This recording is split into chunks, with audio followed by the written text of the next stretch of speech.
조선야담 이야기 시작합니다.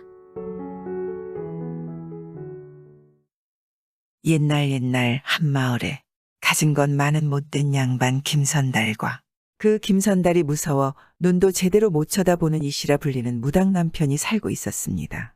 김선달과 무당 남편 이씨는 위아래 논에서 농사를 짓고 있었습니다. 농사철만 되면 이씨는 논에 물 대느라 걱정이 이만저만이 아니었습니다. 양반네 논 아래에 있는 탓이죠. 이 양반으로 말할 것 같으면 대문간에 글 하나 써붙이지 못하는 무식쟁이에 거두는 아래 것들 닥달하는데 당해낼 자가 없었죠. 무당 처지가 상놈 중에서도 바닥 처지라 그 양반 눈에 안 띄는 게 상책이었습니다. 농사철 날이 가문 어느 날입니다. 김선달 제 논에는 물을 가득가득 실어놓고는 아래 이신의 논에는 물 한 방울 흘려보내지 않았지요. 무당 남편 이씨는 여기나 저기나 논둑을 삽으로 헤집고 답립니다. 그러면 뭐 하겠습니까? 물고가 양반 논에 몰려있는 터라 그것도 허사였습니다. 하늘도 무심하시지. 비는커녕 돌멩이가 깨지게 햇볕이 뜨거웠죠. 그러기에 무당네 논바닥은 금이 쩍쩍 벌어지는 것 같습니다. 농사꾼한테는 이것만큼 속타는 일도 없었죠. 도저히 이대로는 안 되겠다 싶어 마음을 먹습니다. 에라 모르겠다. 농사 망치고 굶어 죽으나 선달 놈한테 맞아 죽으나 죽기는 마찬가지이다. 무당 남편은 김선달의 생논둑을 삽으로 툭 갈라버리더니 자신의 논에 물꼬를 터주었습니다. 물이 쿨쿨 소리를 내며 쩍쩍 벌어진 틈으로 쭉쭉 흘러들어갑니다. 죽을 각오로 홧김에 했지만 양반놈이 이 꼴을 보는 날엔 진짜 죽을 지경이었죠. 생논둑을 갈라버렸으니 말입니다.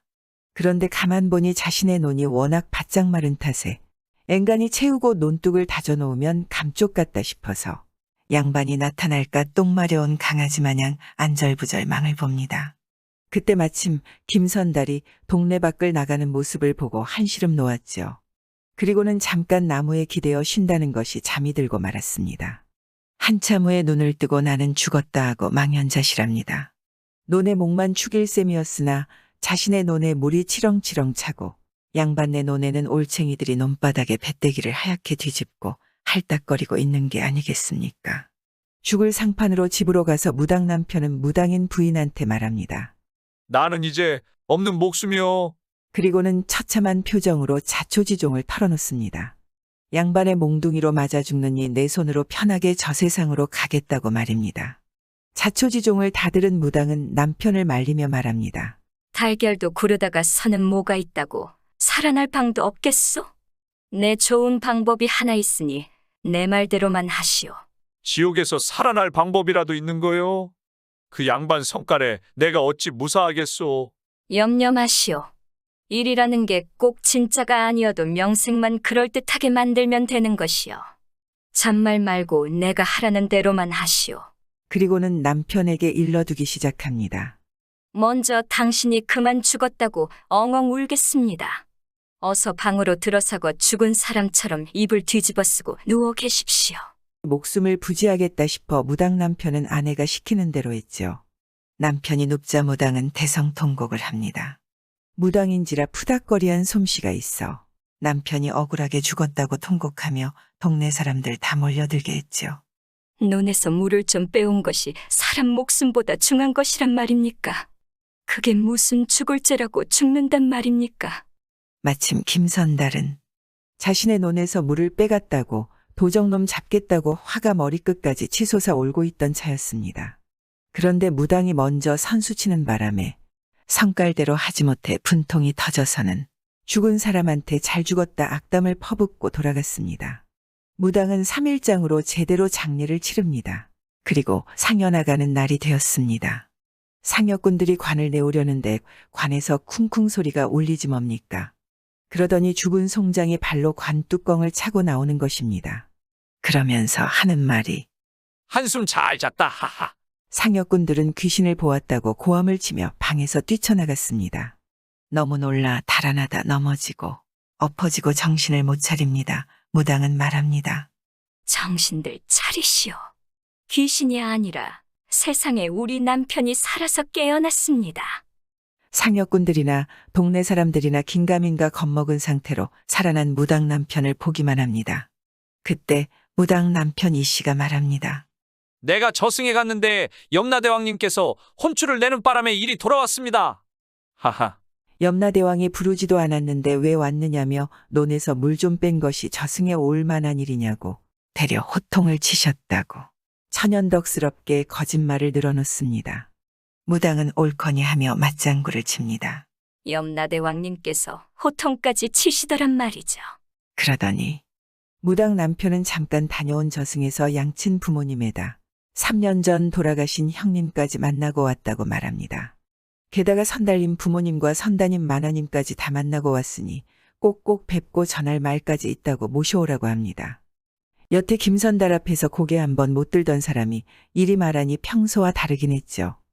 저승에서 자기 식구들을 만나고 왔다는 말에 김선달은 한 걸음에 무당을 따라옵니다. 선달은 기가 차면서도 놀라 묻습니다. 죽었던 놈이 어떻게 살아났단 말이냐? 염라대왕께 왜 왔느냐기에 양반날이 논에서 물 빼온 죄로 제 발로 왔노라고 했습니다. 그랬더니 선달님 것이 아니라 선달님 할아비 논이라 하시며 그깟 일로 왔느냐며 호통치시며 돌려보내주셨다고 자초지종을 말합니다. 그렇지만 이승의 간들 어차피 선달님께 몽둥이로 매맞아 죽을 테니 그냥 받아달라고 했지요. 그랬더니 제게 저승사자를 둘이나 붙여주시며 제게 손끝 하나만 닿아도 선달님을 묶어오시라 명하셨습니다. 그래서 저승사자가 살인문 밖에서 얼씬거리고 있을 것입니다. 저승사자랑 이승으로 오는 길에 선달님에 대해 묻길래 선달님 생김 몰래 20곳까지 알려주었다고도 말해줍니다. 이놈아 어쩌자고 그런 것까지 가르쳐준단 말이냐? 하고 김선달이 섬뜩해하며 고함을 지릅니다. 고지곳대로 말하지 않으면 저도 무사하지 못합니다. 안심하십시오. 죄 없으면 생사람을 잡아가지 않을 것입니다. 그러고는 깜빡했다는 듯 다급히 무당 부인한테 말합니다. 저승사자들한테 사자밥 좀 내주라며 먼 길 오느라 고생들이 많았을 것이라고 말입니다. 그때 양반은 자신의 식구들 안부를 묻습니다. 저승에서 우리 식구들도 만나고 왔다더니 모두 잘들 계시더냐? 먼저 간 선달님의 어머님도 만나긴 했지만 형편을 고지곳대로 말씀 올리기가 좀 그렇다며 천연덕스럽게 거북살스런 표정을 짓습니다. 왜 그러느냐? 고지고대로 말했다간 선달님께서 제게 크게 화를 내실 것 같아서 그렇습니다. 선달님의 어머님께서는 자신의 아버님하고 부부가 되어 한 집에 살고 계시는데 금실이 좋기로 저승의 소문이 자자하다고 말합니다. 이때 문 밖에서 듣고 있던 동네 사람들은 킬킬거리고 양반은 얼굴이 벌개져 동네 사람들을 내쫓았습니다. 그리고 무당 남편을 노려보며 어찌 양반인 우리 어머니와 상놈인 내놈 아비와 혼일을 하냐며 가당치도 않다고 성을 냈습니다. 그러자 무당 남편은 실물도 보고 온 사람처럼 말했죠. 저승에서는 이승에서의 신분이 거꾸로 돼서 양반이 상놈 되고 상놈이 양반이 돼서 그야말로 혼인이 가당치 않으나 과부서름 과부가 안다고 이승에서 천대받던 일도 생각나고 한 동네 살던 정분도 그렇고 해서 파탈하고 혼인을 하셨다 말해줍니다. 그리고 만화님께서 자신의 아버지한테 그리 극진할 수 없다 했죠. 양반은 이 소리를 듣고 멱살을 잡아 주먹을 들려던 참에 살인문의 저승사자가 생각나서 화를 간신히 참았습니다. 그리고 말을 계속합니다. 선달의 어머님께서는 다른 것은 그대로인데 치마를 입으셔도 뒤집어 입으셨습니다. 치마를 왜 뒤집어 입었단 말이냐? 이승에서 자식을 하나 싸가지 없는 것을 낳은 죄로 그 벌을 받고 계시다고 땅이 꺼지게 한숨을 쉬었습니다. 이승에서 낳은 자식이 대체 누구란 말이냐? 선달님이 외아들 아니십니까요? 말문이 막히자 이야기를 엿들고 있던 동네 사람들한테 화를 냅니다. 거짓말도 처음이 무섭지 술술 거드름까지 피우며 말합니다. 선달님 조용하십시오. 저승사자가 들을까 걱정입니다. 자당님께서 또 전하라 하신 말씀이 있습니다. 저승에서 치마를 뒤집어 입은 죄인은 사람 축에도 못 깁니다. 도무지 사람 행세를 할 수 없어 한숨만 내쉽니다. 제발 그 가짜는 양반 허세 작작하고 심성을 곱게 가지라고 몇 번이나 당부를 하셨습니다. 죽어서 이렇게 당부하는데도 사랑부실 못하면 염라대왕님께 말씀드려 일찌감치 저승으로 데려오는 길밖에 없다고 하셨습니다. 그럼 나를 저승으로 데려간다고? 그럼 나를 죽인다. 이 말이냐? 그 할망구가 미쳤구나. 미쳤어. 뒤이어 선달의 죽은 부인은 무당 남편 형과 부부가 돼서 이승에서 개차반 같은 남편 만나 고생했는데 저승에서 자신의 형이 어찌나 잘 위해주던지 부부가 아니라 종으로 살라도 살겠다더라며 마치 진짜 만나온 사람처럼 말해줍니다. 그리고 밭에 두엄 뿌리는 아버님께서도 양반 헛에 작작하라 했다며 말합니다.